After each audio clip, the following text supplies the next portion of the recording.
With the massive success of Nintendo's Game Boy, it made perfect sense for Sega to try their hand at the portable games market. But Sega chose to go in a radically different direction. Instead of shooting for maximum battery life, they chose technological advances that put it well beyond what we were seeing on the barely visible puke green Nintendo option. Using its 8-bit Master System as a foundation, Sega opted for a backlit color display, stereo sound, and a relatively powerful VDP that could pull from a palette of over 4,000 available colors. It was a battery hog to be sure, but it was something worth seeing when it first launched in Japan in October of 1990. Sega also decided against the narrow vertical orientation of the Game Boy and went with a horizontal layout that made holding the device quite comfortable. So excited was I to get my very own Game Gear, I imported the little guy a few months after its Japanese debut, so I could start my journey with it early. That first year it was available in the US had a solid list of software that I want to talk about here today. We are going to take a look at some of the games that you could play on the Game Gear in 1991. We got a bunch to go over, so let's get started.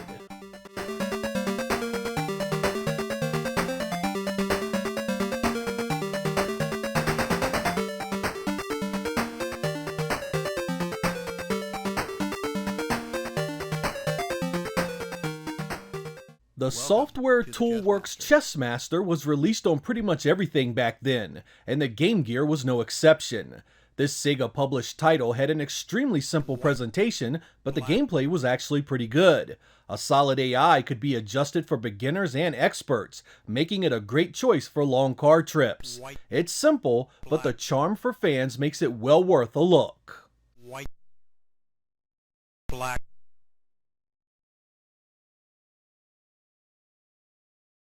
white, check, black, capture, white, capture, check, black, white, capture, check, and mate. Clutch Hitter was originally a Sega arcade release that was ported down to the Game Gear in those early days. It actually looks pretty good, and while a tad bit slow, still plays fairly well. To get a sports game of this caliber on the go was really nice. It has the real players but no real teams, but I still enjoyed it quite a bit.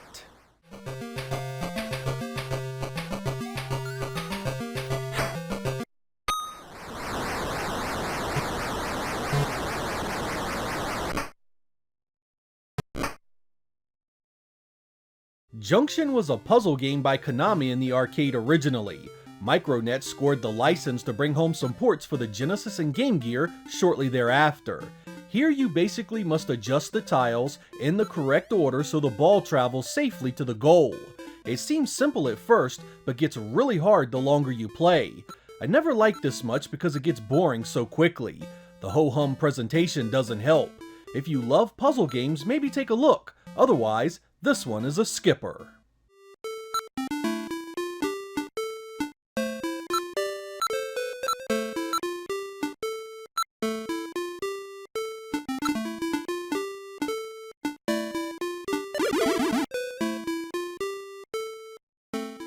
Atari's Clacks was an arcade game that popped up on everything, so the Tengen, or Tengen if you prefer, Game Gear release was no surprise. This one has little colored bricks moving down a pseudo 3D playfield where you can catch them and then stack light colors for score. It's a fair puzzler that is interesting and fun for short bursts. It won't dethrone Tetris as the all-time portable champion, but still worth a look if you appreciate the genre.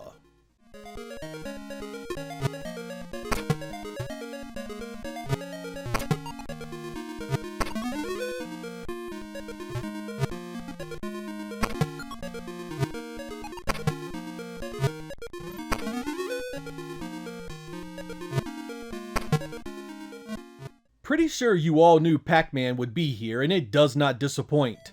Namco's little yellow dot chomper is back in portable form, and the Game Gear does a decent job with the presentation. As you'd expect, the lower resolution and small screen means Namco would make things scroll vertically so it was all big enough to see. You get used to it though, and it does end up being a very playable recreation of the arcade. It was the kind of game you needed on a day when your mom was running chores and left you in the car for 10 minutes at a time. Not bad at all.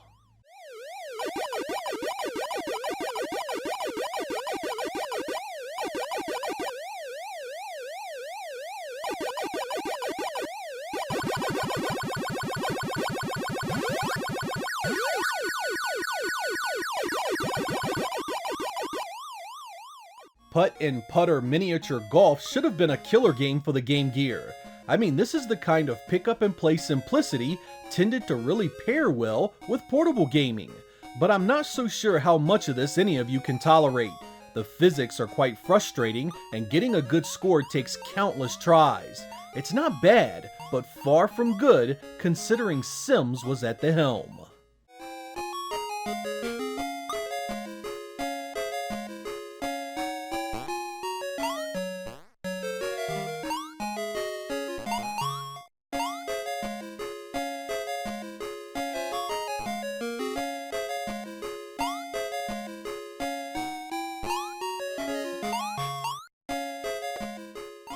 Slider is a weird one. Here you have to go over the game board, turning the blue and yellow blocks into pink blocks. There are weapons to deal with the enemies in your way, and warp blocks to shoot you around the area. It's actually not bad at all, if a tad bit simple. These type of puzzle offerings appeal to me because they were more action-oriented. I feel like I was battling as much as puzzling. You can certainly do a lot worse on the old Game Gear.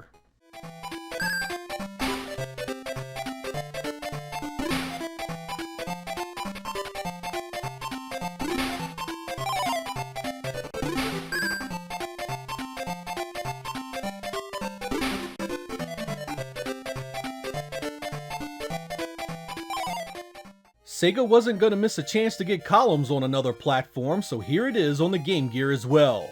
You know this one. Match the light-colored gems in rows of 3 or more to get score and keep from filling the screen up. I mostly played flash columns in this one, and while it's nothing exciting, it gets the job done for a portable puzzle fix.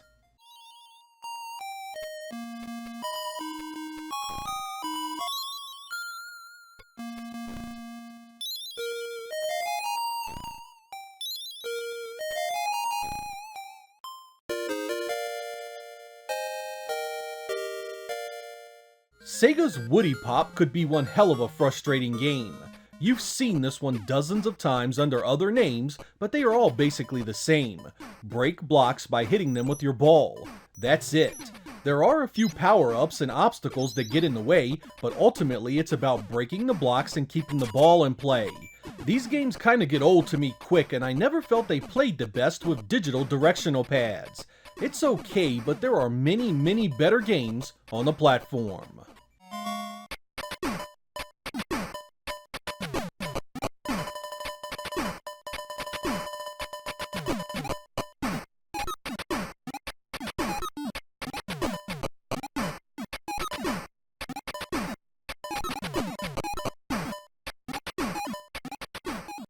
I want to tell you that US Gold's world-class leaderboard golf is a winner. I want to tell you the graphics are nice and that the gameplay is spot on. And I'd be lying to you if I did. The choppy visuals make this one not so good to look at, despite the nice animation. The gameplay is really frustrating because the putting is just so damn difficult to get any consistency with. I can get the ball to the green quickly and efficiently, but getting it in the hole is another matter entirely. What looks like a sure thing will mysteriously just veer off course right at the moment of truth. This can be fun, but my god is it frustrating.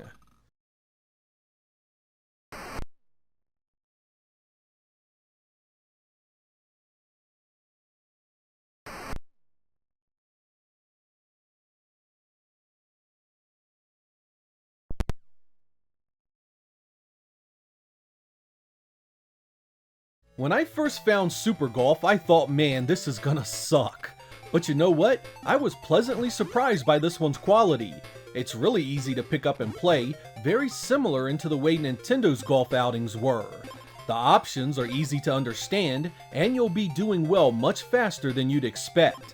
The graphics are colorful and detailed, and it tends to only cost a few bucks.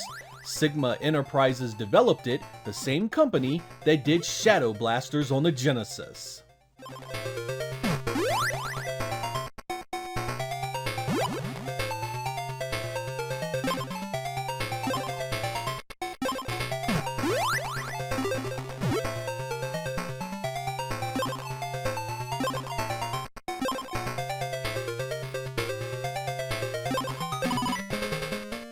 Devilish was a Genki-developed puzzle game that was sort of a hybrid between Breakout and Pinball. The screen scrolled vertically as you made paths through the obstacles, and you often had enemies in the way that needed to be dealt with. It holds up better than stuff like Woody Pop and has a ton more replay value. A sequel hit the following year on the Genesis, a game many of you are likely much more familiar with. The old Game Gear edition here ain't half bad though, so be sure to give it a look.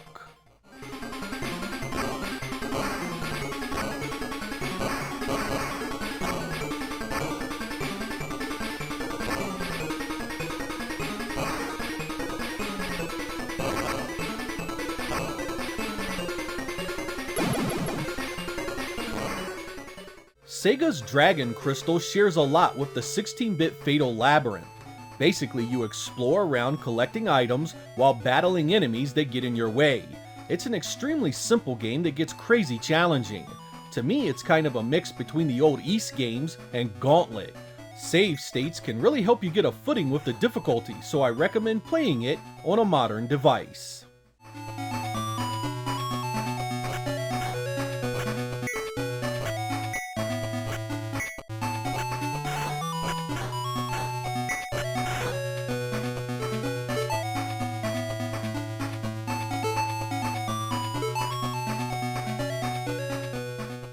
Been there, done that is what came to mind when I first saw Fantasy Zone here. How many times can Sega release the same damn game? Well, good news, my brethren, because the Game Gear Fantasy Zone is in fact a new game with different levels and bosses. Sanritsu developed it, and while it uses the same formula appearing in the arcade version, pretty much everything else here is new. It's crazy colorful, plays great, and is one of the platform's better horizontal shooters. It won't change your mind if you hated the original, but what is here is very playable.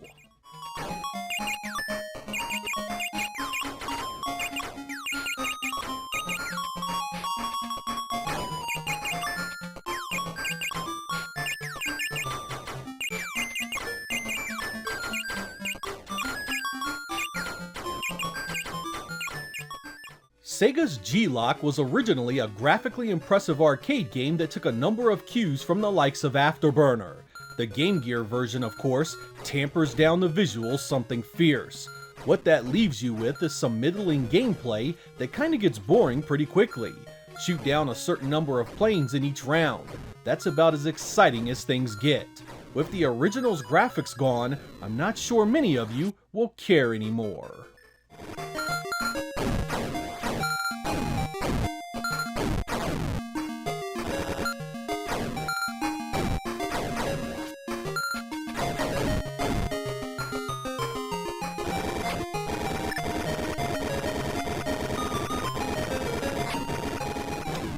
Haley Wars is a vertically scrolling shooter from Imaginative Technology Land, the developer that did Arrow Flash for the Genesis.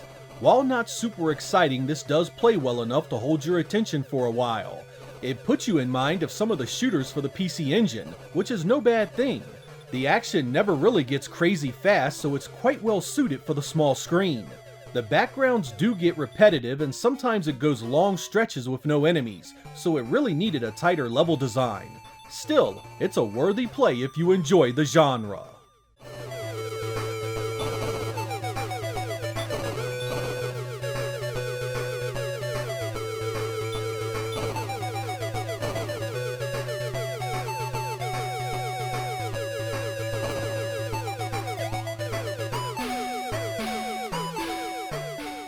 You knew it wouldn't be long before US Gold and Tiertex took a giant dump on your Game Gear. And boy is Indiana Jones and the Last Crusade a stinker. Just trying to get this dude to do the simplest things is like pulling teeth. I've had rectal exams that were more fun. If you wasted your hard-earned money on this atrocity as a kid, you have my sympathies. I'd love to hate on it some more, but I honestly couldn't stomach playing it enough to capture more than 5 minutes of gameplay. I gave it all the time I could way back when, and I refuse to give it any more.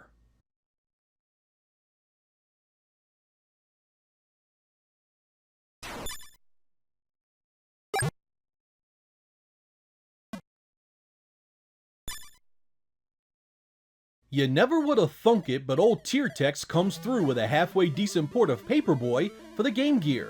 Gameplay is tight, the visuals are solid, and while that sound is kinda crap, I'll take what I can get. You all know it well, deliver papers while avoiding obstacles. The simple premise goes a long way in the portable arena and comes off quite well. Sometimes old arcade games like this could really shine when put in situations where time was of the essence.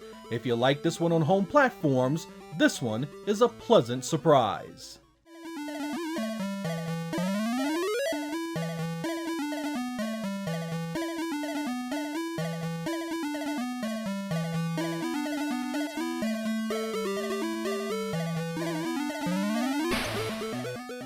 The MSX Classic Psychic World gets a port to the Game Gear thanks to Sanritsu. This is a platformer where you must battle enemies across 4 levels and defeat their bosses. Power-ups litter the play area and give you many options to employ. This one actually plays great, but has a really annoying design of enemies hitting you countless times when they make contact. Instead of taking a hit and being invincible for a second, you just keep taking damage. Get yourself in a bad enough spot and you can lose nearly an entire life bar running across a single bad guy. They did it because it's so short, but it's no less frustrating. With a few more levels and a different damage system, this one could have been a classic.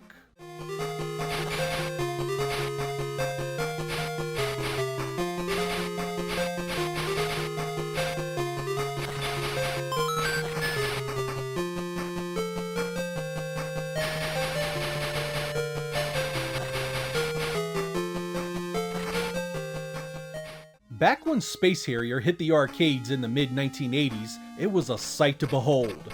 Most of those superscalers were, but playing it downgraded like this on the Game Gear is a hard sell, especially in 1991. The visuals here are so heavily downgraded that the choppy animation really hammers the fun factor. I know there are many that feel these ports are still impressive given the hardware, but I'd much rather play the original than settle for these types of concessions.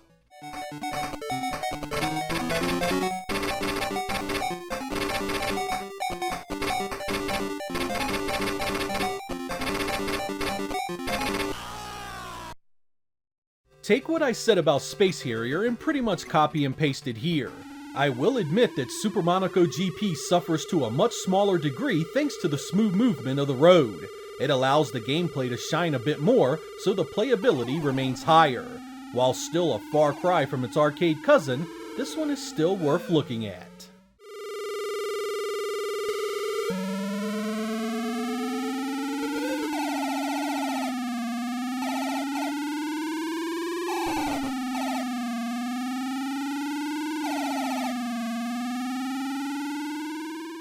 On a similar note, Chase HQ mirrors much of what made Super Monaco GP still playable.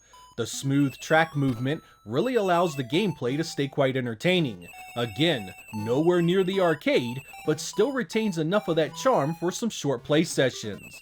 Upgrade your ride, take down the bad guys, and serve justice as a true road warrior. One of the better vehicle-based games in those early days.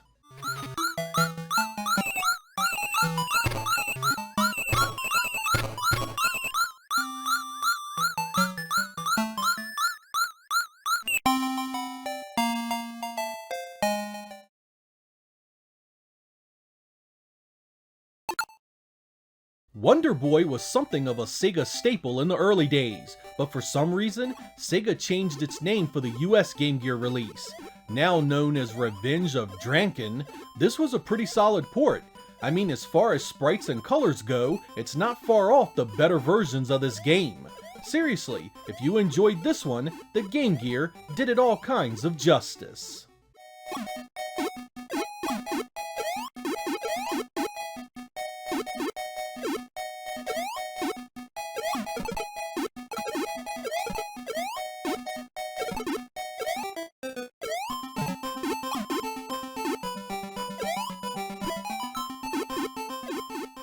The 8-bit Castle of Illusion was developed in-house at Sega, which was completely different from its 16-bit offering.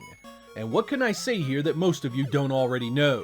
beautiful visuals, memorable sound, and an adventure worthy of a cultural icon like Mickey Mouse. Everything here just oozes quality.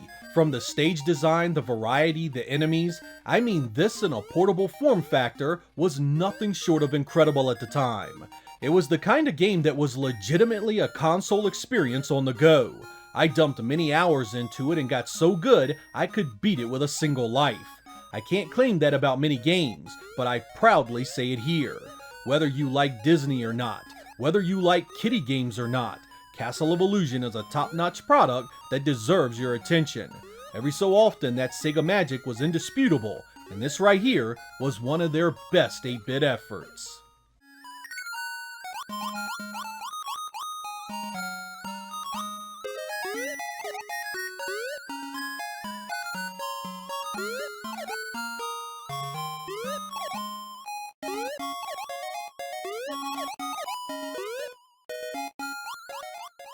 I was so excited to play Game Gear Shinobi when I saw that it was being released. I honestly would have been happy with a straight Sega Master System port of the arcade, but Sega reached down and gave us something so very much more. This completely new adventure was centered around rescuing your fellow ninja and gaining their talents in your battle to stop the City of Fear. You'll traverse highways, valleys, and forests as you make your way to the final battle. Once you rescue your friends, you'll then have nearly unlimited options to ambush your enemies, and you'll need it too. There have been some dastardly traps set, and there are entire areas loaded to the brim with death around every corner. You can play it the way you want in any order you want, a true evolution from the arcade original. There are many great Shinobi titles out there, and the Game Gear has one of the best.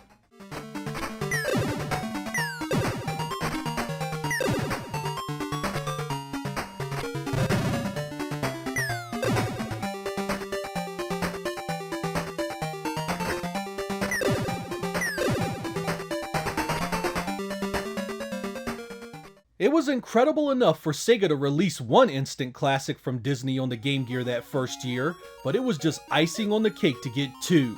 The Lucky Dime Caper is itself an incredible platformer that in many ways was just as solid as Mickey's Adventure.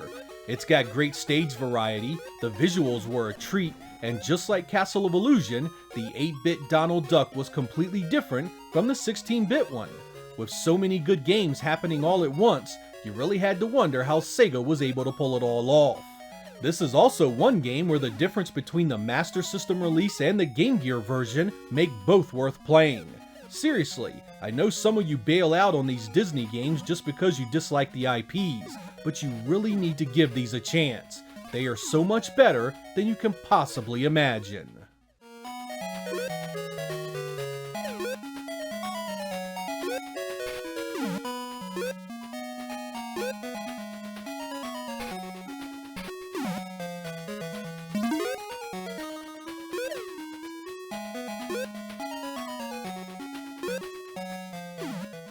When Sega got Japan's System House to do Ninja Gaiden on the Game Gear, I was expecting a port of the NES version.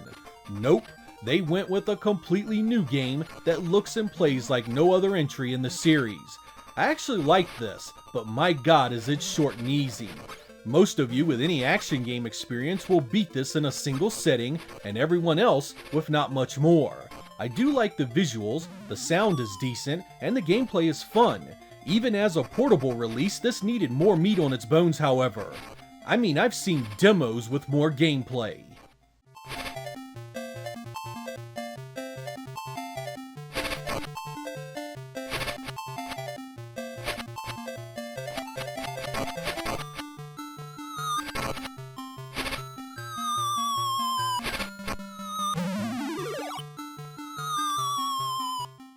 Believe it or not, just 8 months after the Game Gear launched in North America, Sonic made his debut on the platform.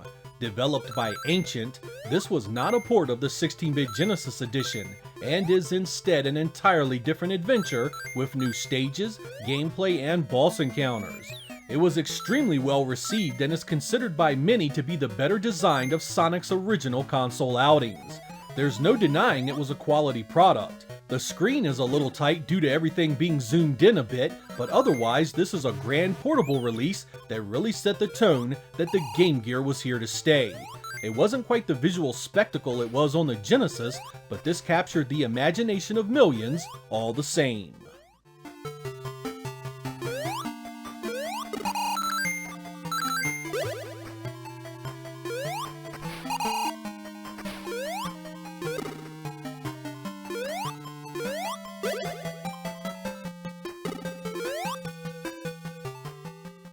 The Sega Game Gear would go on to receive many great titles over its lifetime, more than 350 games total in fact. Not only that, but Sega sold 10 million systems, making it one of their better performing pieces of hardware. Thinking back to my time with it, I spent many a night in my room, AC adapter plugged in, either playing one of these games or watching a TV show with my TV tuner. Having that color backlit screen was a dream, even if the batteries away from home didn't last that long. These days I have a modded Game Gear with a modern LCD screen that looks just spectacular, and if you enjoy playing on it, I highly recommend the upgrade. One thing that a lot of people don't realize is that while the Sega Master System was short-lived here in the US, the Game Gear kept much of its library alive for us. Not only that, but with a Master Gear converter, you could actually play your Sega Master System library on the go. I can't even begin to explain how cool that was back then. A single device that lets you play both a portable and console library and lets you watch TV. These things may seem like nothing today, but it was pure magic in 1991. There are likely many of you that have never given the Game Gear a proper chance. Perhaps you have always heard the Game Boy was so much better, so it wasn't worth your time. Well, I was a big fan of the Game Boy myself, and I still enjoyed the heck out of my Game Gear. The two shared few games, so there is so much to discover here. I hope this video is a great starting point for you to see that it wasn't just Nintendo that made memorable portable experiences. I'm Sega Lord X. Thank you guys for watching, and I will catch you next time.